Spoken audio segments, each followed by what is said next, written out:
Assalamualaikum warahmatullahi wabarakatuh. Saya Putri Syahrani Ramadan, mahasiswa Pendidikan Ekonomi semester 5 dengan NIM 18721501138. Saya akan mempresentasikan topik yang berjudul Pasar Valuta Asing. Ini adalah peta konsep pembelajaran. Di dalam presentasi ini akan menjelaskan mengenai definisi pasar valuta asing, fungsi pasar valuta asing, pelaku pasar valuta asing, jenis transaksi pasar valuta asing, karakteristik perdagangan pasar valuta asing, proses transaksi valuta asing. Yang pertama, definisi pasar valuta asing. Pasar valuta asing adalah tempat bertemunya permintaan dan penawaran terhadap valuta asing. Aktivitas dalam pasar valuta asing berupa pertukaran valuta asing yang dilakukan perorangan maupun perusahaan atau pemerintah. Pasar valuta asing terkoneksi secara global, di mana pusat-pusat keuangan internasional saling terkoneksi menggunakan teknologi komunikasi yang ada, sehingga transaksi valuta asing pada skala internasional dapat dilakukan secara daring. Yang kedua, fungsi pasar valuta asing. Terdapat 3 fungsi pasar valuta asing, berikut ini fungsi pasar valuta asing. Yang pertama, transfer daya beli. Fungsi utama dari pasar valuta asing adalah transfer daya beli dari satu negara ke negara lain dan dari satu mata uang ke mata uang lain. Fungsi clearing internasional yang dilakukan pasar valuta asing berperan penting dalam memfasilitasi perdagangan internasional dan pasar modal. Yang kedua, pemberian kredit. Perdagangan internasional sebagian besar tergantung pada fasilitas kredit. Eksportir mungkin mendapatkan kredit pra-pengiriman dan pasca pengiriman. Fasilitas kredit tersedia juga untuk eksportir. Yang ketiga, penyediaan fasilitas lindung nilai. Pasar valuta asing menyediakan fasilitas hedging atau lindung nilai. Hedging mengacu pada perlindungan risiko ekspor dan menyediakan mekanisme bagi eksportir dan importir untuk melindungi diri terhadap risiko fluktuasi nilai tukar. Adapun fungsi pasar valuta asing dirangkum sebagai berikut. Yang pertama, mempermudah proses pertukaran valuta asing dan pemindahan dana dari satu negara ke negara yang lain sehingga memungkinkan terjadinya clearing internasional. Yang kedua, sebagai penyedia kredit.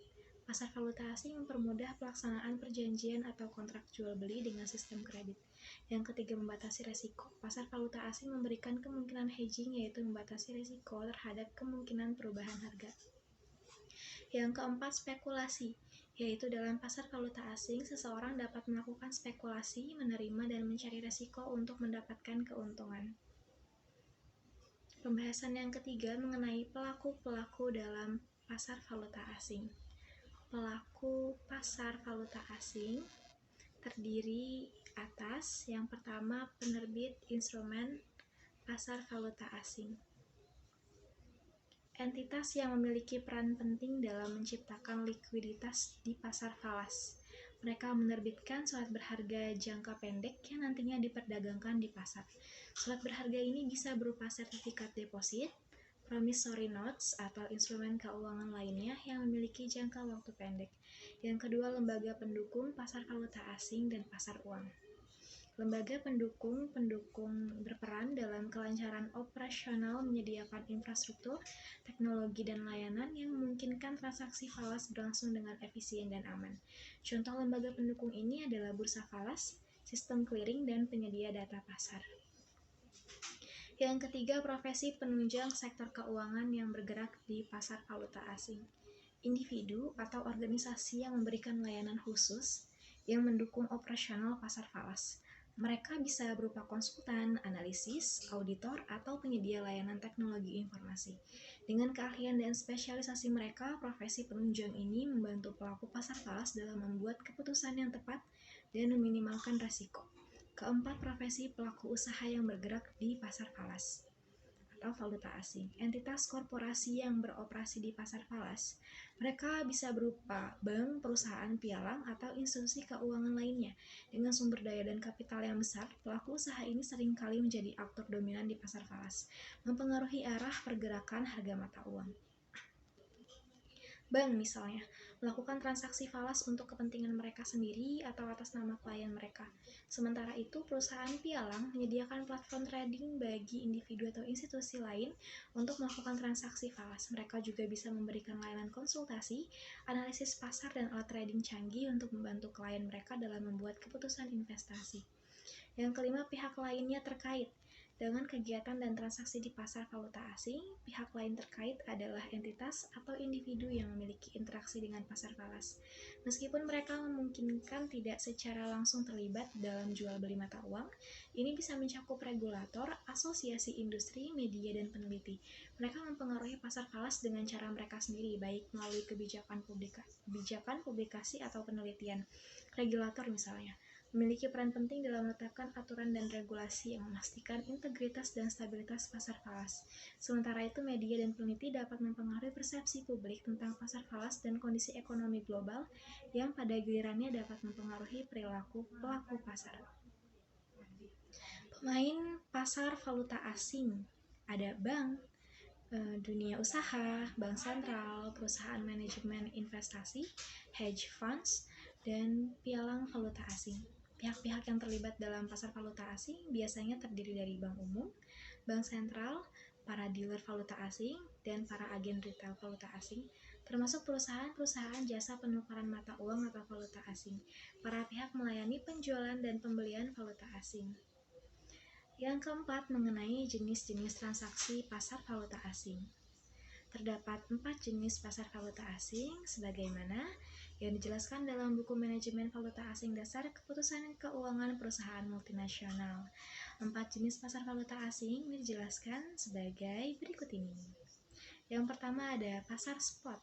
Pasar spot adalah pasar di mana transaksi pertukaran valuta asing dilakukan untuk pertukaran yang segera, yaitu selambat-lambatnya 2 hari kerja. Pasar spot menggunakan kurs spot atau kurs mata uang saat transaksi atau nilai tukar berjalan suatu valuta. Pada pasar spot menggunakan transaksi spot.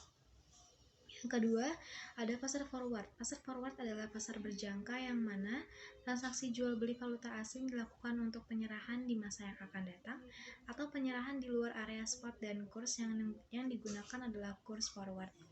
Pasar forward menggunakan kontrak forward, yaitu kesepakatan yang berhubungan dengan pertukaran dua valuta yang akan dilakukan pada suatu waktu di masa yang akan datang dengan kurs tertentu yang telah disepakati sebelumnya. Transaksi perdagangan dapat dilakukan melalui telepon atau teknologi informasi tanpa harus saling bertemu. Yang ketiga, pasar future. Pasar futures adalah pasar dengan kontrak perdagangan valuta asing yang menetapkan besarnya volume perdagangan valuta asing pada waktu, harga, dan tempat tertentu yang telah disepakati. Pasar ini memperdagangkan kontrak future yang didasarkan pada sekuritas-sekuritas jangka pendek seperti emas dan valuta asing. Yang keempat ada pasar opsi atau option market. Pasar opsi atau option market adalah pasar yang menggunakan kontrak didasarkan hak untuk memilih penggunaan opsi atau tidak. Currency option contract adalah tipe kontrak alternatif yang dapat dibeli atau dijual oleh para spekulan atau perusahaan. Harga valuta asing bagi pemilik opsi yang ingin menggunakan hak disebut exercise price atau strike price.